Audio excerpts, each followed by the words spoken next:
하나님 말씀은 에스겔 17장입니다. 구약 1173페이지 에스겔 17장 1절 이하의 말씀인데요. 이 시간 6절까지 한 절씩 교도하도록 하겠습니다. 17장 1절 여호와의 말씀이 내게 임하여 이르시되 인자야 너는 이스라엘 족속에게 수수께끼와 비유를 말하라. 여호와께서 이같이 말씀하여 이르시되 색깔이 화려하고 그 날개가 크고 깃이 길고 털이 숱한 큰 독수리가 레바논에 이르러 백향목 높은 가지를 꺾되 그 연한 가지 끝을 꺾어 가지고 장사하는 땅에 이르러 상인의 성읍에 두고 또 그 땅의 종자를 꺾어 옥토에 심되 수양보들 가지처럼 큰 물가에 심더니 그것이 자라며 퍼져서 높지 아니한 포도나무 곧 굵은 가지와 가는 가지와 난 포도나무가 되어 그 가지는 독수리를 향하였고 그 뿌리는 독수리 아래에 있었더라. 아멘. 지금 이 에스겔 11장까지는 하나님이 에스겔을 부르는 포로로 끌려온 에스겔을 부르는 그러한 장면이 이제 전반부 3장까지 나오고, 그리고 나서 예루살렘 성전이 왜 멸망할 수밖에 없는가, 왜 하나님의 영광이 예루살렘 성전을 떠나가지고 그 성전이 무너질 수밖에 없는가, 다른 게 아니라 온갖 우상을 예루살렘 성전의 동서남북에 다 갖다 놓고 가득 채우고 하나님을 이렇게 하나님만 섬기는 게 아니라 우상들, 주변 나라의 우상들을 섬김으로 하나님을 정말 만홀히 여기고 하나님을 갖다가 아주 욕되게 하는 그런 죄들을 범했기 때문에 하나님의 영광이 예루살렘 성전을 떠나 지금 어디로 오느냐, 오히려 바벨론 포로로 끌려온 너희 가운데 하나님이 임재하시겠다라고 하는 그런 내용이 이제 17장까지 나가게 됩니다. 이제 그런 가운데 이스라엘 백성들은, 유다 백성들은 하나님의 말씀을 아멘으로 듣는 게 아니라 자기가 듣고 싶은 말만 듣고자 하고, 또 거기에 따라서 거짓 선지자들은 사람이 듣고 싶은 말만 이렇게 전함으로 인해 가지고 하나님의 그러한 뜻을 갖다가 왜곡시키는, 그 왜곡시킴으로 유다 백성이 회개할 기회를 잊어버리고 예루살렘 성전이 무너지고 바벨론 포로로 끌려온 유다 백성 또한 회개할 기회를 잊어버려서, 기회를 놓쳐서 정말 하나님의 그러한 언약의 축복을 누리지 못하는 그런 지경에 놓이게 되는 거예요. 그러니까 하나님이 예레미야를 통해서는 저 본토에 유다 백성으로 하여금 회개하라고, 바벨론을 배반하지 말고 바벨론에게 잘 순복해서 정말 이 땅이 치욕스럽지만 이 땅에서 정말 하나님의 그러한 은혜들을 경험할 수 있도록 너희들은 예루살렘 본토에서는 그 당시 시드기야 왕이에요. 시드기야 왕에게 바벨론 배반하지 말라고. 그런데 배반해버리고, 또 이 포로를 끌려온 그곳에서는 에스겔을 통해서 지금 예루살렘 성전 멸망할 거니까, 그들의 우상 때문에 멸망할 거니까 너희들 헛된 거짓 선지자의 말, 또 듣고 싶은 말만 들어가지고 하나님 뜻에 거스르지 마라. 예루살렘 성전은 반드시 멸망하니까 너희들은 뭐냐면 그들처럼 정말 회개하지 않고 그런 모습으로 쓸모없는 정말 포도나무를 심었는데 들포도나 맺는 그렇게 행동하지 마라. 그렇게 지금 설명하는 거예요. 근데 이 유다 백성들이 정신을 못 차린 거예요. 바벨론 포로로 끌려오거나 저 예루살렘 성전에 있는 유다나 마지막 이제 3차 바벨론 포로가 남았거든요. 그 정신을 못 차리니까 에스겔을 통해서 예루살렘 성전은 반드시 저기 우상 숭배로 멸망할 것이다. 그리고 포로로 다 그들이 죽을 뿌고 남은 자들은 포로로 끌려오게 될 거다. 이런 얘기를 에스겔을 통해 함으로써 지금 뭐냐면 바벨론 포로에 있는 사람들에게 다시금 마지막 지금 뭐냐면 경고를 하는 거예요. 너희들도 그들처럼 우상 숭배나 하고 회개 안 하면 너희도 그들처럼 멸망할 거다. 그런 얘기를 이제 하면서 회개를 촉구하는 거죠. 그러면서 이제 하나님의 본심을 얘기해요. 하나님이 이런 어려운 일들을 왜 너희들에게 허락한 줄 아느냐? 너희들이 회개하고 너희들이 다시금 언약 백성이 되어 하늘에서 이룬 뜻을 이 땅에 이루는 제사장 나라 언약의 백성이 되도록 하기 위해서 내가 이런 일을 할 것이다, 하는 것이다, 이런 얘기를 이제 간간히 이제 말씀하시는 것을 이제 보게 됩니다. 그래서 오늘 17장은 지난주에 봤던 15장, 16장은 쓸모없는 이 포도나무 이런 것들을 하나님 불로 태워버릴 것이다. 근데 이런 역사가 너희 조상 때서부터 그랬다. 그게 이제 15장, 16장이었어요. 그러면서 이렇게 불로 멸망당할 수밖에 없는 그 이유는 다른 게 아니라 17장, 이제 핵심이에요. 12장부터 24장까지 이스라엘 백성이 지금 뭐냐면 예루살렘의 멸망을 이제 예고하고 그 지도자뿐만 아니라 거짓 선지자를 따라가는 모든 백성들을 하나님이 이제 멸망할 건데, 특별히 12장과 24장 제일 마지막 예루살렘 멸망을 얘기해요. 근데 그 핵심이 뭐냐? 언약을 파괴했기 때문에, 언약에 불순종하고 하나님을 배반했기 때문에 이런 일을 겪는다는 것이 가장 핵심적이에요. 그게 이제 17장이에요. 17장이에요. 그러니까 17장이 굉장히 중요한 장이기 때문에 그동안의 이제 흐름을 여러분들에게 지금 말씀을 이제 드렸습니다. 자, 이런 가운데 우리 하나님이 또다시 이제 강조하는 우리 제목이 뭡니까? 여기 이제 19절에 이제 하나님이 이스라엘 백성이 하는 그 메시지, 그가 내 맹세를 업신여기고 내 언약을 배반하였은즉 내가 그 죄를 갖다가 엄히 묻겠다. 이게 이제 19장에 있는 그 메시지를 오늘 이제 주된 제목으로 잡았습니다. 자, 이런 가운데 우리 세 가지 우리 강조점 한번 또 읽어볼까요? 첫 번째 읽어볼까요? 예루살렘 성전 파괴는 하나님과의 언약을 파괴했기 때문이다. 하나님과의 언약을 파괴하는 자들은 사람들과의 약속도 파괴한다. 누구처럼요? 시드기야 왕처럼. 이게 굉장히 중요한 거예요. 하나님이 신실하기에 우리도 신실할 수 있고 우리가 약속을 지키는 자가 될 수 있거든요. 근데 그러지 않았다는 거예요. 그 당시에.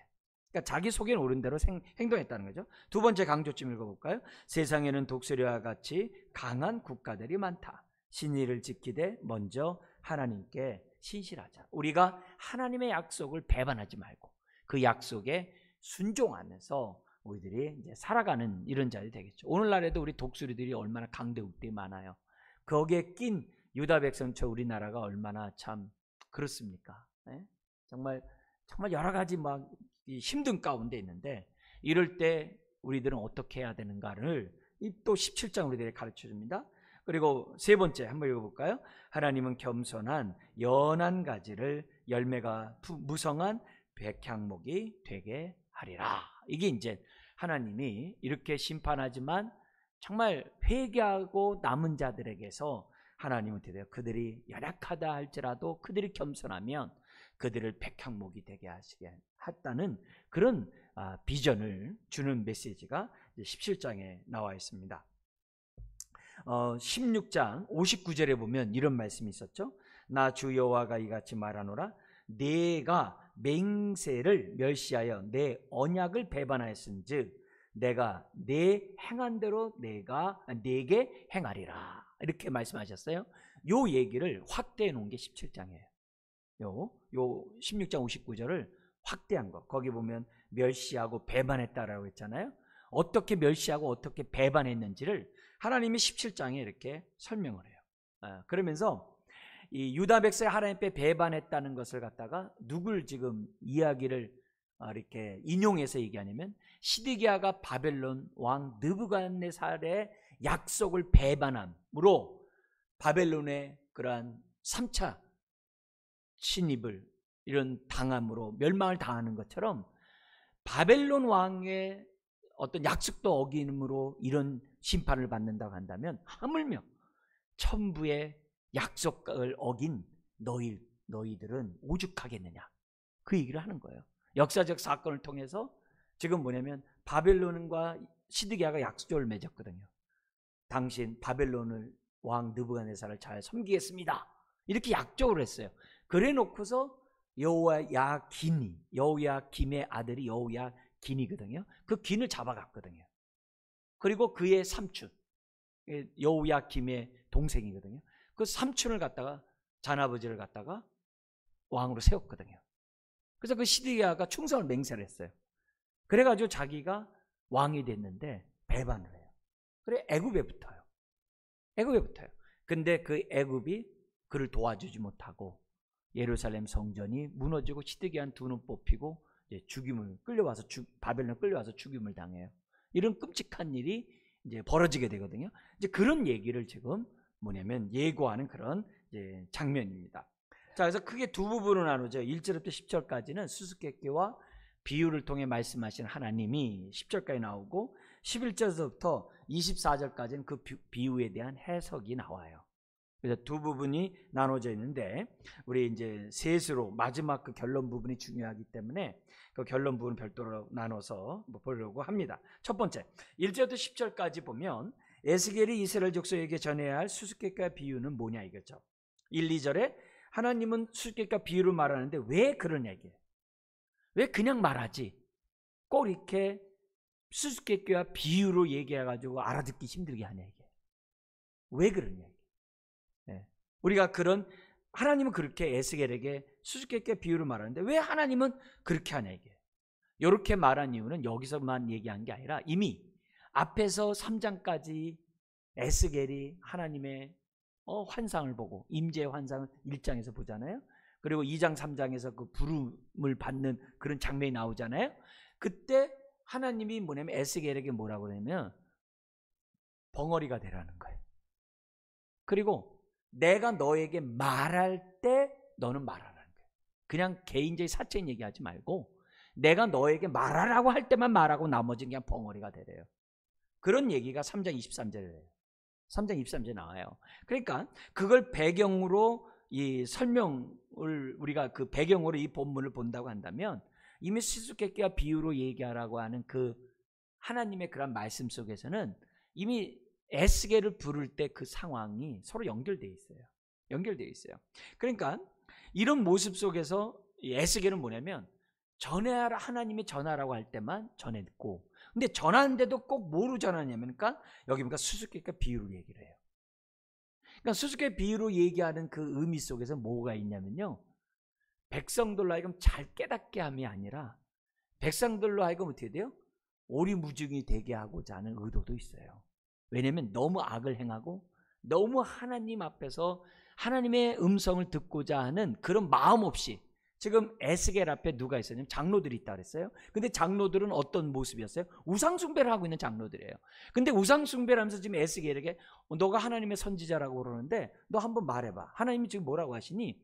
이런 식이에요. 뭔가 듣고 마음을 회개하고 돌이키려고 하는 게 아니라 그냥 자기네들의 마음은 여전히 탐심의 종이 되어서 우상숭배하고 있으면서 하나님의 말씀이나 한번 들어볼까? 이런 마음으로 에스겔에 와 있는 거예요. 그런 사람들에게 무슨 진리를 말한다, 똑바로 얘기한다 듣겠어요?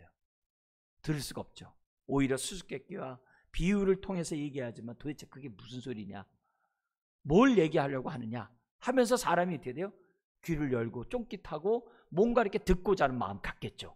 하여튼 이런 분위기가 지금 그 당시 오늘 17장 배경 속에 있다는 것을 우리 알려줍니다. 자, 그러면서 여기 수수께끼와 비유라고 얘기했는데 이 비유라는 단어가 우리 잠언 있죠. 잠언. 그죠? 우리 시가서에 잠언 있잖아요. 잠언이라는 말을 우리 성경은 비유로 이렇게 번역을 해놨어요. 그러니까 비유라는 말보다도 잠언이라는 말이 비유를 통해서 잠언을 전하는, 잠언이 뭐냐면 교훈을 통해서 깨닫게 하고자 함이 잠언이에요. 그죠? 여호와를 경외함이 모든 지식의 근본이다. 그렇게 그런 교훈을 깨닫도록 기록해 놓은 게 잠언이거든요. 그러니까 이게 뭐냐면 예루살렘 성전이 무너짐을 통해서 바벨론 포로로 끌려온 유다 백성들에게 교훈을 주고자 잠언으로 얘기하는 거예요. 비유로 얘기하는 걸로 우리들이 이해하면 좋겠습니다. 자, 그러면 하나님이 이렇게 수수께끼와 잠언을 통해서 말씀하시려고 하는 그 내용이 뭐냐? 3절부터 이제 10절에 이제 수수께끼 또 비유로 이제 설명을 하고 있습니다. 여기 보니까 3절 4절에 보면은 큰 독수리가 레바논 가나안 땅을 말해요. 레바논의 백향목 높은 가지를 꺾어버려요. 꺾는데 굵은 부분이 아니라 연한 가지 끝을 꺾어가지고 어디로 가져가냐면요, 그 가지를 갖다가 장사하는 땅에 가져가서 둔대요. 여기 장사하는 땅이라는 것은 뭐 어딜 말하면 바벨론을 얘기해. 바벨론 얘기해. 지금 뭐냐면 이 얘기가 11장부터 해석이 나오는데, 이 여기 나와 있는 이런 내용을, 수수께끼 이런 내용을 여러분들에게 지금 제가 먼저 지금 이 설명을 해드리는 거예요. 여기 보면은 큰 독수리는 바벨론이에요.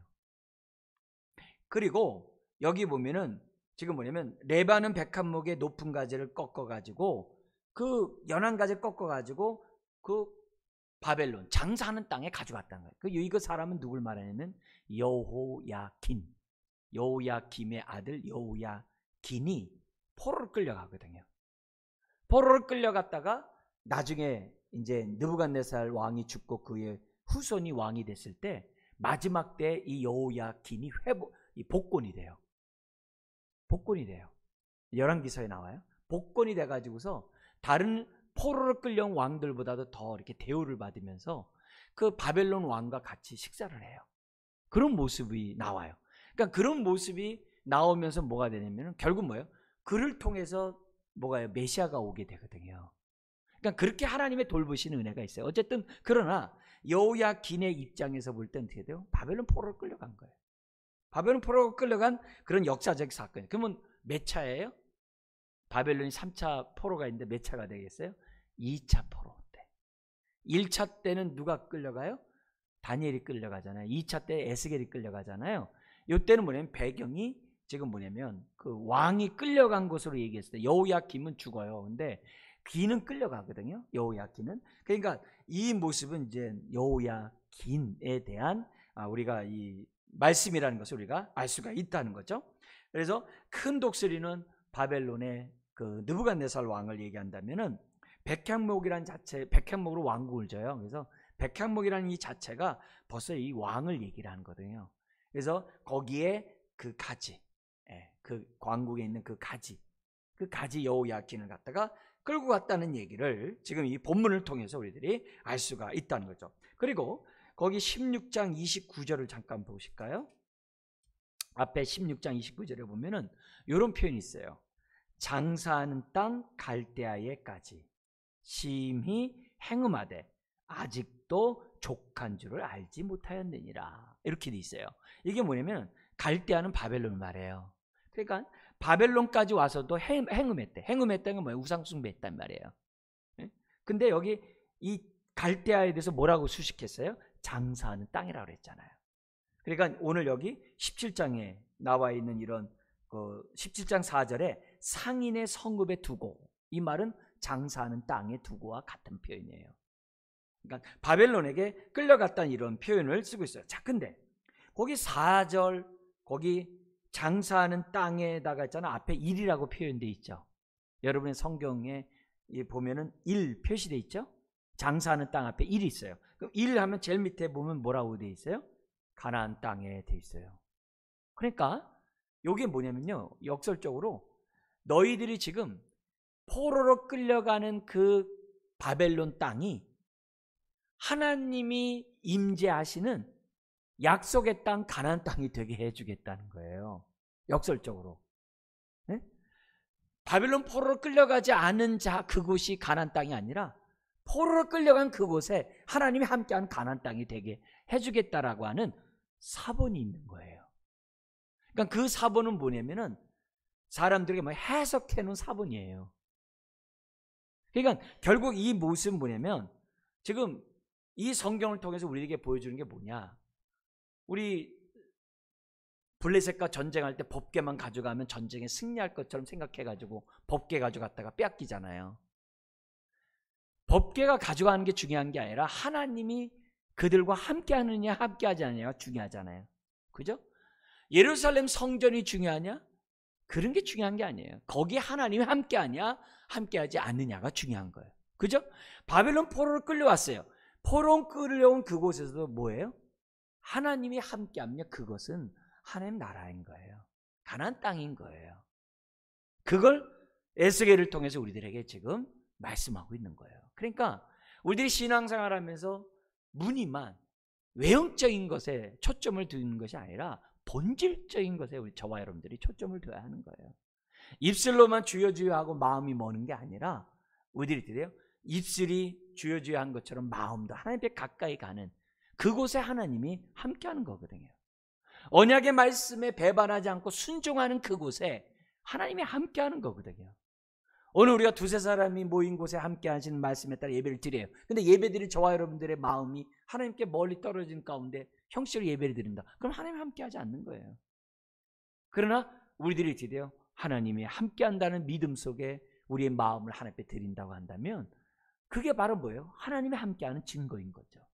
증거인 거죠. 그래서 오늘 이 3절 4절 속에서 우리들에게 주는 지금 뭐냐면 배반한 그 가지를 꺾어 바벨론 포로로 끌려갔다 이거예요. 근데 그 바벨론 그 땅이 장사하는 땅인데 어떤 사본에서는 뭐냐면 가나안 땅이라고 그러는 거예요. 왜 그랬냐? 그곳에 하나님이 함께한다. 그래서 하나님의 영광이 떠나가지고 에스겔이 뭐예요? 바벨론 포로로 끌려온 그발강가에 앉아 있는데 거기서 환상을 보잖아요. 하나님이 찾아온 걸 그게 1장이잖아요. 에스겔 1장이잖아요.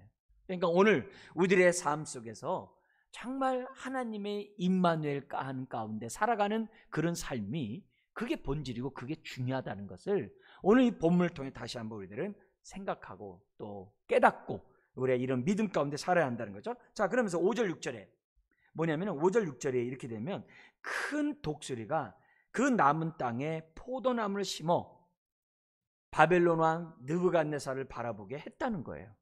그래서 거기 보면은 이 사로잡아 가면서 5절에 또 그 땅에 종자를 꺾어 옥토에 심되 수양보들 가지처럼 큰 물가에 심더니 이게 뭐냐면 시드기야 왕으로 세웠다는 얘기예요. 시드기야를. 그러면서 그것이 자라서 퍼져서 높지 아니한 포도나무 곧 굵은 가지와 가는 가지가 난 포도나무가 되어 그 가지는 독수리를 향하였고 바벨론 왕을 향했고 그 뿌리는 독수리 아래에 있었더라. 그 속국 아래 통치 아래 있었다는 표현을 5절 6절까지 이렇게 표현하고 있는 거예요. 네? 그래서 이것도 뭐냐면 시드기야 왕을 세워가지고 비록 속국이지만 그를 통해서 유다 백성을 이렇게 보호하게 한 것은요 하나님의 은혜죠. 하나님의 섭리죠. 왜냐하면 남아있는 유민들 저 고관 대작들과 뭔가 힘 있는 사람들 다 끌고 갔거든요. 죽이고 끌고 갔거든요. 남아있는 사람들은 어떤 사람들이에요? 다 목동들, 농부들, 그 당시에 어려운 지역에 있는 사람들, 성 안에 사는 게 아니라 저 들판에서 이렇게 힘들게 살아가는 이런 사람들이 다 많은 사람이 살아남았거든요. 이런 사람들이 나름대로 어떻게 돼요? 왕이 있으면 안전하게, 더구나 바벨론이 있으니까 안전하게 그들이 정말 이렇게 행복한 삶을 살아갈 수 있잖아요. 그러니까 마지막 속에서도 하나님이 그런 긍휼함을 베풀어 주셨어요. 그런데 시드기야가 배반함으로 3차 바벨론 침략이 있으므로 그런 사람들까지도 많은 사람들이 죽임을 당하고 다른 나라로 사방팔방으로 도망가는 그런 형국이 벌어지게 되고 일부는 애굽으로 도망가는 이런 일들이 이제 생겨나게 됩니다. 자, 그리고 나서도 심지어 3차 바벨론 포로로 끌고 가가지고 예루살렘 성전도 무너지고 3차 바벨론 포로까지 끌고 왔어요. 시드기야 죽이고 있는 사람 끌고 왔어요. 근데 남아있는 이 사람을 하나님이 또 긍휼히 여겨주셔서 이 느부갓네살의 왕의 마음을 이렇게 감화감동해가지고 뭐냐면 유다 백성 가운데 총독을 세워요. 그게 이제 에레미야 40장에 나오는데 그다랴라는 총독을 세웁니다. 그래서 총독 안에서 뭐냐면 농사도 잘 되고 사람이 평안하게 살았어요. 그런데 도망갔던 군인들이 다른 나라로 도망갔던 유지들이 특히 군인들이 돌아와 가지고서 어디 바벨론의 앞잡이가 돼 가지고서 총독이 되냐 죽입니다. 죽이고 뭐냐면은 에레미야를 갖다 끌고 가버려요. 어디로냐? 애굽으로 끌고 가버려요. 에레미야가 그때 끌려가요. 애굽으로요. 그러니까 또 어떻게 돼요? 바벨론 사람들이 가만둘 수가 없잖아요. 왜냐면 자기네들이 세운 총독까지 죽였으니까. 그러니까 오히려 뭐냐면 주변의 사마리아 총독이나 이런 영향권에서 이 백성들이 아주 도탄에 빠지는 그런 안타까운 일이 역사적으로 벌어져요. 만약에 그때 에레미야 선지자가 시드기야에 얘기했던 것처럼 배반하지 마라 바벨론을, 애굽이 못 도와준다, 바벨론 배반할, 그 말에 좀 청정했으면 얼마나 좋겠어요. 근데 시드기야가 듣는 척하면서 안 듣잖아요. 그 결과 도탄에 빠지게 되고, 백성은 정말 하나님의 그러한 돌보심을 받아야 될 그런 백성들은 유리하게 되는 이런 끔찍한, 그래서 여기 보냐면 이 포도나무조차도 없어져 버려요. 하나님이 이 은혜 가운데 베풀어졌던 그 남은 그 포도나무까지도 없어지는 거예요. 사실 느부갓네살은 하나님의 뜻을 위한 도구였잖아요. 하나님의 뜻을 이루기 위한 도구에 불과하잖아요. 그렇다고 한다면 자신들이 정말 하나님의 언약의 말씀을 배반한 것을 깨닫고 회개하고 정말 그럴 때 하나님 앞에 나왔다고 한다면 얼마든지 다시금 다윗과 같은 사람을 세워가지고 이스라엘을 강하게 했을 텐데, 안타깝게도 그 당시 사람들은 듣고자 하는 말만 듣고자 하고 거짓 선자들은 듣고 싶은 말만 하는 시대가 돼버리다 보니까 이렇게 악수를 두고 끔찍한 일이 벌어지는 것을 보게 됩니다. 그래서 우리가 이 밤에 우리가 하나님 앞에 기도하면서 그거예요. 하나님, 야고보서 1장에 있는 것처럼 하나님이 저를 온전케 하기 위해서 두 가지를 주셨는데, 하나는 시련이고 하나는 말씀을 주셨는데, 이 시련 앞에 내가 온전히 기쁘게 내가 아멘을 받아야 되는 것처럼 이 하나님의 말씀에 대해서 내가 듣기는 속히 하고 말하기는 더디하는 가운데 하나님의 말씀을 있는 그대로 들을 수 있는 귀를 달라고. 이거 하나님의 축복입니다. 듣고 싶은 말만 듣는 게 아니라 듣기 싫은 말도 들을 수 있는 귀를 갖는 건 하나님의 축복이에요. 하나님 이런 축복을 달라고 저와 여러분들이 이 밤에 기도해야 될 줄 믿습니다. 그래서 들을 길, 교회가 성령님이 교회에게 하시는 그 음성을 들을 수 있는 귀가 되도록, 정말 우리 그런 교회가 되도록 기도하셔야 돼요. 하나님, 들을 귀가 있는 교회가 되게 하여 주옵소서. 듣고 싶은 말만이 아니라 정말 하나님 하시는 말씀을 내가 들을 수 있는 그런 마음밭, 깨닫는 그런 마음밭을 달라고 우리가 이 밤에 기도할 줄 믿습니다. 자, 그러면서 7절 8절에 그런데 시드기야 왕이 어떻게 돼요? 다른 독수리를 향해서 뿌리를 뻗었대요. 그게 다른 독수리는 뭐냐면 애굽이죠. 그래가지고 시드기야가 왕이 된 다음에 본격적으로 5년이 지났을 때 딱 배반해가지고 애굽에 붙는 그런 일이 있어요. 고고학으로 그 발견된 이 토기장이가 있는데, 그 토기장이에 나와 있는 그 글이, 고고학자들이 해석한 그 글이 있는데, 그게 뭐냐면은 유다의 그런 장군이 가가지고 왕이 애굽에게 가가지고 이렇게 협약을 맺은 그 내용이 그 고고학으로 이제 발견되어 있는 그런 게 있어요. 그런 걸 본다고 한다면 애굽으로 간 이것은 역사적인 사건인 것을 우리들이 알 수가 있어요. 근데 요 사건이 뭐와 연관되냐면은 에스겔 11장 이전에 예루살렘 성전에 많은 신들 가운데 어떤 신이 두드러졌냐면 애굽 신이 두드러졌어요. 애굽 신이 예루살렘 성전에 있어요. 그럼 그 신이 언제 갔다 왔느냐라고 얘기했을 때 이 사건과 무관하지 않아요. 시드기야 왕이 애굽을 의지하는, 바벨론을 배반하고 애굽을 의지한 그 상황과 이렇게 연관되어 있다는 거죠. 그래서 애굽의 그 신들을 갖다가 섬기는, 왜냐면 옛날엔 다 신들의 전쟁이니까 그런 모습이 우리가 이렇게 연관해 보서 우리들이 생각해 볼 수가 있는 거죠. 자, 근데 이런 모습들은 다른 독수리에게 그게 뭐냐면은 뿌리를 뻗었다는 이 얘기는 바벨론에 대한 뭐냐면 배반인 것을 우리에게 보여주고 있습니다. 일시적으로는 애굽이 도와줬어요. 그렇지만 지속된 그 공격을 애굽이 도와줄 수가 없어요. 나중엔 애굽조차도 바벨론에게 뭐냐면 전쟁에서 패하는 그런 형국이 되거든요. 그러니까 도와줄 수 있는 그런 뿌리가 없죠. 그게 없는 거죠. 그러면서 19절에 10절, 뿌리가 약해진 포도나무가 결국은 동풍에 의해서 뭐냐면은 마르게 된다. 동풍이 뭐냐면 바벨론의 침략이에요. 그러면서 여기 이제 10절을 우리 한번 읽어볼까요? 볼지어다 그것이 심어졌으나 번성하겠느냐? 동풍에 부딪힐 때에 아주 마르지 아니하겠느냐? 그 자라던 두둑에서 마르리라 하셨다라. 이 두둑은 뭐냐면 정원을 두둑이라고 우리 성경을 이렇게 번역해놨어요. 그러니까 포도나무가 심겨진 그 정원 있잖아요. 이렇게 농사지는데 그 정원 그 울타리에서 어떻게 돼요? 마르리라.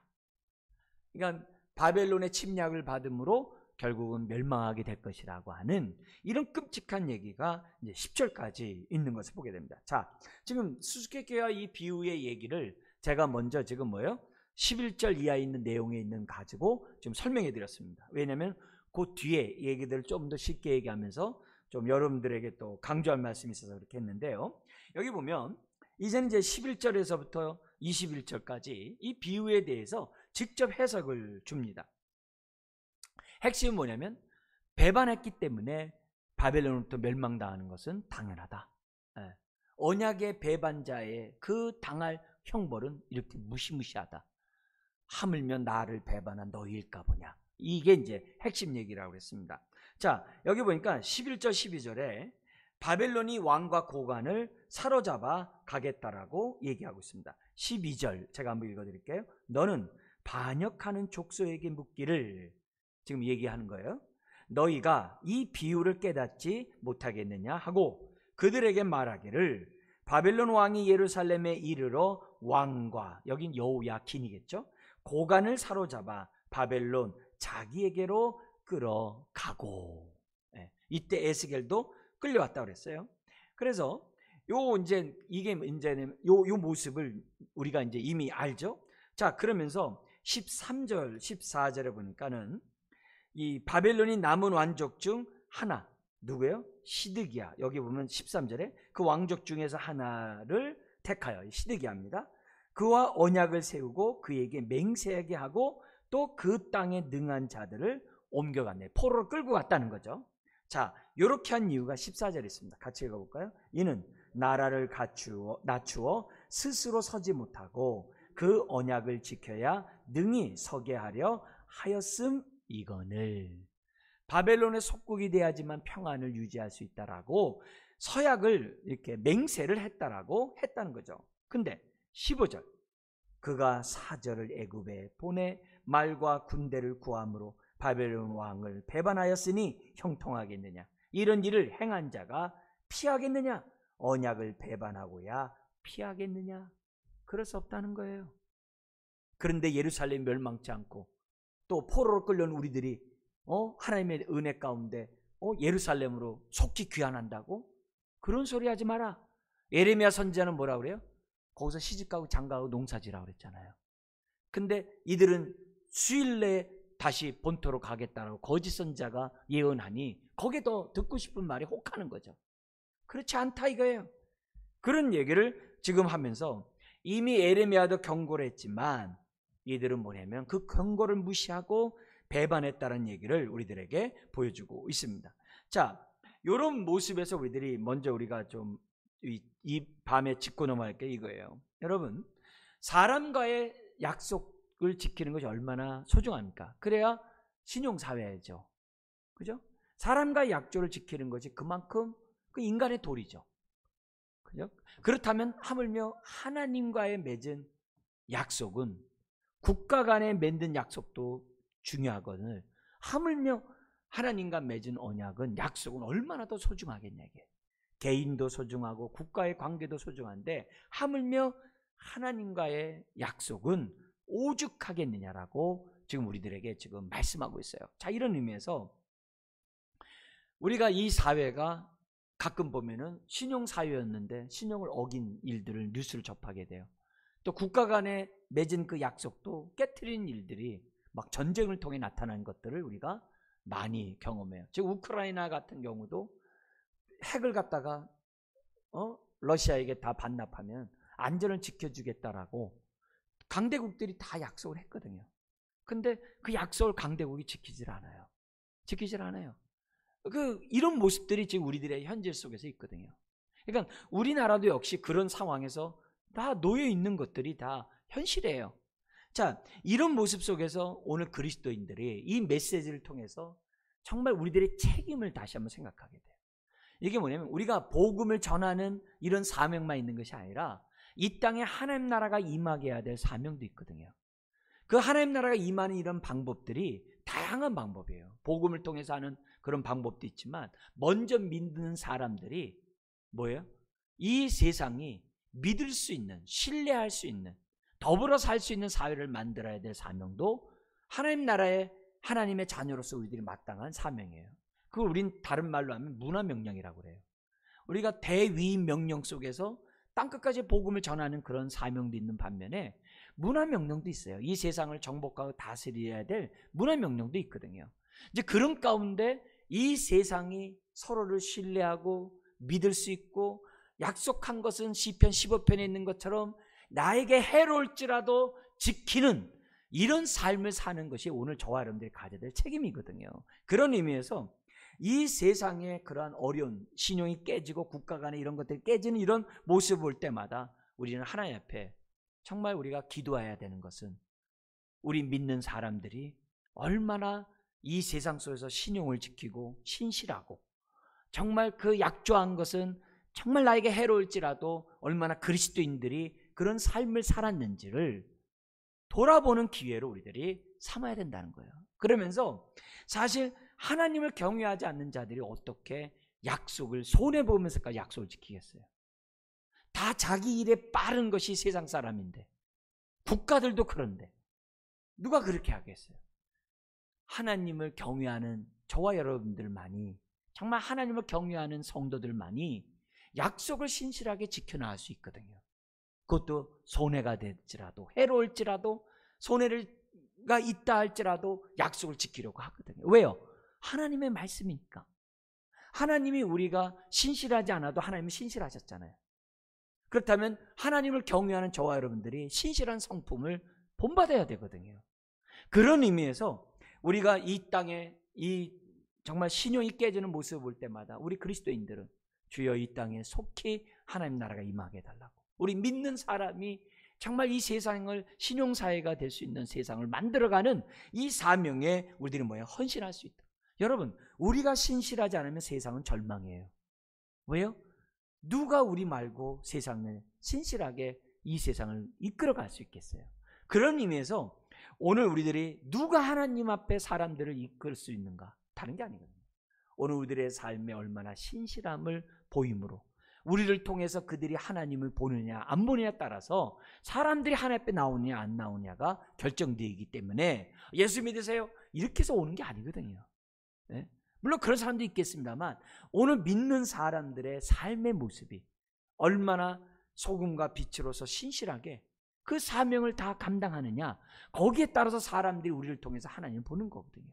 그런 의미에서 우리가 이 밤에 또한 기도해야 될 것은 다른 사람들에게 신실하다는 평가를 듣고 있는, 그러니까 정말 저 사람은 정말 약속을 잘, 정말 손해가 되더라도 일구이연하지 않고 지키는 자인가 라는 그 평가를 오늘 내가 이 밤에 듣고 있는지를 점검하면서 하나님, 내 주변 사람들에게 나는 신실한 자라고 하는 그런 평가를 듣는 인생이 되고 싶습니다. 하나님, 저를 통해서 하나님의 신실하심이 드러나게 달라고 하나님 앞에 기도하는 저와 여러분들이 되어야만 한다는 거죠.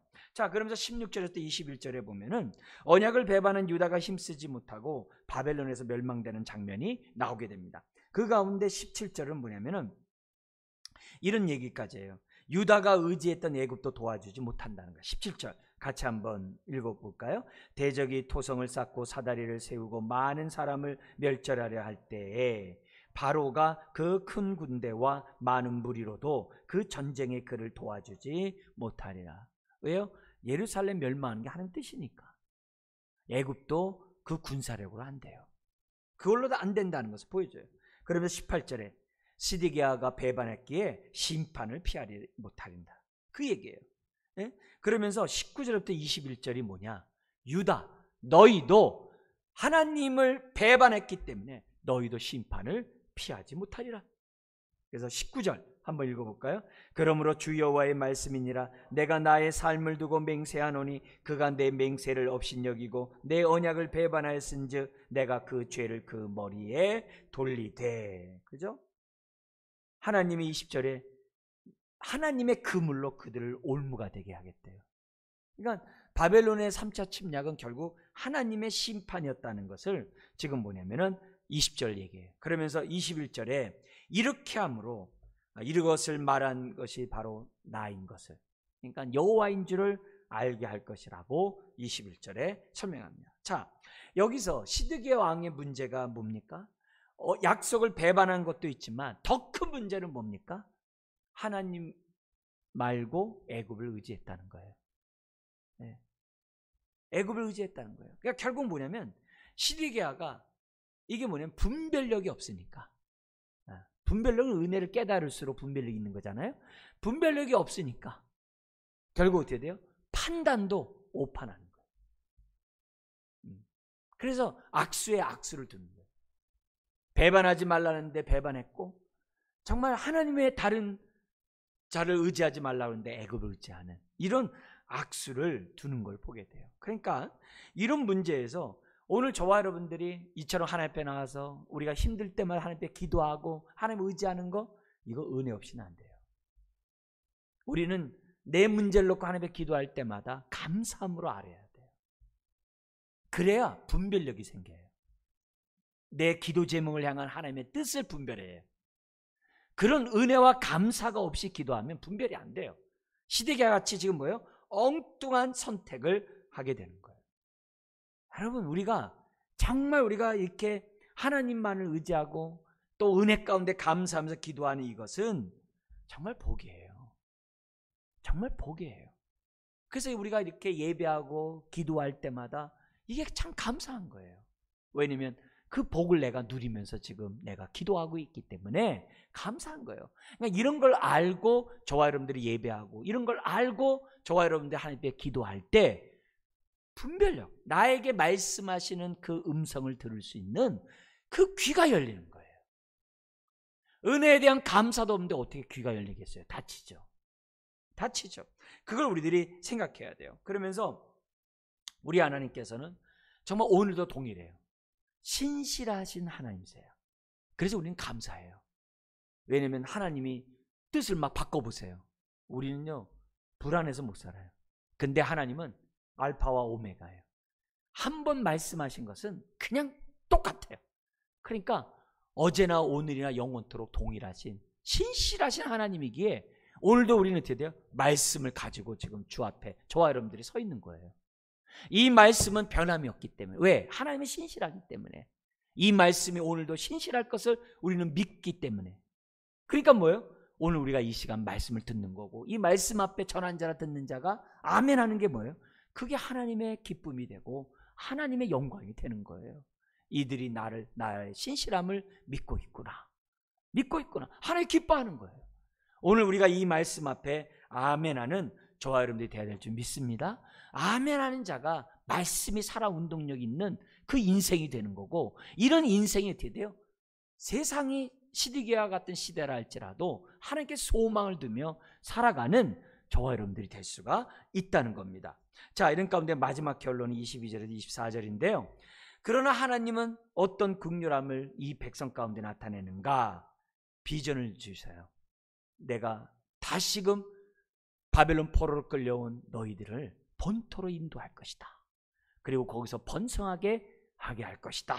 이런 비전을 갖다가 줍니다. 자, 이렇게 얘기를 합니다. 22절 이렇게 돼 있어요. 주 여호와께서 이같이 말씀하시되 내가 백향목 꼭대기에서 높은 가지를 꺾어다가 심으리라. 내가 그 높은 새 가지 끝에서 연한 가지를 꺾어 높고 우뚝 솟은 산에 심되. 이게 시온산이거든요. 높고 우뚝 솟은 산은 이제 시온산이에요. 그러니까 이 말은 뭐냐면 종말에 하나님께서 다윗과 같은 목자를 보내셔서 다시금 뭐예요? 제사장 나라를 회복하시겠다는 거예요. 네. 제사장 나라를 회복하겠다고 하는 그 메시지가 22절에 나오게 돼요. 나중에 이제 34장 이후에 아주 구체적으로 설명 나옵니다. 그러면서 23절에 이렇게 얘기합니다. 이스라엘 높은 산에 심으리니 그 가지가 무성하고 열매를 맺어서 아름다운 백향목이 될 것이요 각종 새가 그 아래 깃들이며 그 가지 그늘에 살리라. 그죠? 우리 겨자씨 비유해서 쿵 나무가 돼가지고 새들이 깃든다는 그런 예언처럼 지금 뭐냐면 종말의 메시아가 이 땅을 갖다가 회복할 때, 그리고 이 땅을 통치할 때 지금 어떻게 해야 돼요? 많은 사람들이 그 나무 깃에 와가지고 그늘 아래 들어오면서 그들이 드디어 들어오면 나가며 꼴을 먹고 풍성한 삶을, 정말 안정과 평화의 풍요의 삶을 살게 될 것을, 언약의 축복을 누리게 될 것을 23절 설명해. 그래서 마지막 24절에 나옵니다. 들의 모든 나무가, 그죠? 여기 들의 모든 나무는 열국을 얘기하겠죠. 이스라엘 백성이 본토로 돌아감으로 바벨론 통치를 하던 그때 127개국의 나라가 있었는데 그 열국들이 다 어떻게 돼요? 와, 도대체 만군의 여호와 하나님은 참 위대하시다. 왕이 조속까지 내릴 뿐만 아니라 그들이 다시 본토로 돌아가가지고 다시 하나님을 섬길 수 있도록 하게 하니 이 얼마나 놀라운 일인가 하는 그 얘기예요. 들의 모든 나무는 이렇게 돼 있어요. 나무가 나 여호와는 높은 나무를 낮추고 낮은 나무를 높이며 푸른 나무를 말리고 마른 나무를 무성하게 하는 줄 알리라. 나 여호와는 말하고 이루니라 하라. 아멘이죠. 아멘이죠. 말씀하신 대로 이루시는 하나님. 근데 어떻게 해야 돼요? 높은 자를 낮추고 낮춘 자를 높이는 거예요. 그러니까 결국 여기서 낮은 자는 누구야겠어요? 언약의 말씀에 신실하게 믿음으로 반응하는 겸손한 저와 여러분들을 하나님은 어떻게 돼요? 높이시는 거죠. 네. 결국 이 얘기는 어떻게 돼요? 하나님만 높임을 받을 뿐만이 아니라 오늘도 겸손하게 언약의 말씀에 배반하는 것이 아니라 신실하게 그 말씀에 순종하는 자들을 하나님은 어떻게 돼요? 높이신다는 거예요. 그 약속의 메시지를 우리들에게 하고 있는 거예요. 그렇다고 한다면 에스겔 앞에 있는 그러한 유다 백성만이 아니라 오늘도 동일한 이 하나님의 말씀 앞에 저와 여러분들이 해야 될 것은 뭐냐? 우리 하나님은 시들어버린 포도나무를 원하는 게 아니라 무성한 백향목을 원하신다는 것. 그래서 저와 여러분들을 부르셨다는 사실을 다시 한번 생각하고 오늘 핵심, 언약의 말씀에 배반하지 말자. 우리 언약의 말씀에 신실하자. 그리고 하나님이 신실한 것처럼 우리도 약속을 신실하게 지키는, 하나님뿐만 아니라 사람 앞에 지키는 자로서 정말 이 땅을 살아가자. 이런 마음을 다시 한번 결단하는 이 밤 되시길 주의 이름으로 축원합니다. 기도하겠습니다. 하나님 아버지, 참으로 약속을 정말 뒤집는 이런 세상 속에서 오늘 우리가 하나님을 통하여, 약속을 지키신 하나님을 통하여 위안을 받고 위로를 받고 또한 확신 속에 오늘도 믿음 가운데 살아가게 하시니 감사합니다. 아버지 하나님, 우리와 같은 자들에게 베푸신 그 은혜 너무 감사합니다. 은혜를 잊지 않도록 도우시고 늘 은혜 안에 거하며 우리 하나님의 약속의 말씀에 신실한 자로 주 앞에 서게 하여 주옵소서. 그래서 오늘의 말씀에 이 기도 제목들이 오늘 우리들의 삶에 응할 수 있도록 은혜를 더하여 주옵소서. 감사하며 예수님의 이름으로 기도드리옵나이다. 아멘.